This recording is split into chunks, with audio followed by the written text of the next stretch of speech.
Well, America has experienced a rapid, in fact, a massive inflation in genders. At one point, biologists were allowed to determine what biology was, and there were two, male and female. Now there's agender, bigender, two-spirit, hydra. We could go on forever, literally forever, because the current orthodoxy is that there are infinite genders. But not everyone agrees. Some people believe in science. At their peril, it turns out. Lake Ingle is one of them. He's a student at Indiana University of Pennsylvania.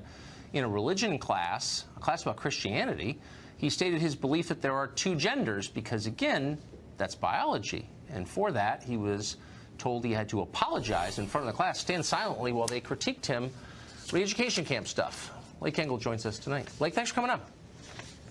Thanks for having me, Tucker. So I don't know if I was mischaracterizing that. You had this professor called Allison Downey who was so threatened because you disagreed with her that she tried to get you to sign some form apologizing for your unorthodox, non-allowed thoughts, and then what happened? Right, yeah, she asked that I would sign a document complying with her asking me to apologize to the class as well as giving her a written apology. She asked that I would stand in front of the class in silence as I apologized, and then they would give any comments on my outbursts.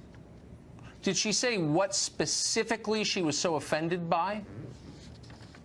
She didn't like the fact that I disagreed with the subject being pushed in class being more than one gender, male privilege, systemic sexism, and mansplaining. Is mansplaining a measurable thing? I mean, is it a like species of social science studying mansplaining? What is mansplaining anyway? Do you know? Did you learn? I'm not sure. I think it's any time a man speaks, really. Huh. And so no, it isn't measurable.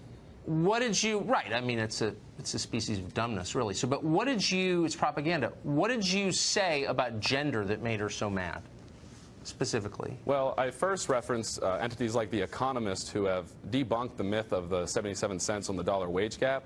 And I also stated that biologists don't agree that there are more than two genders. They don't believe that there are 72 genders or more across the board. Most of them disagree, and she really didn't appreciate that.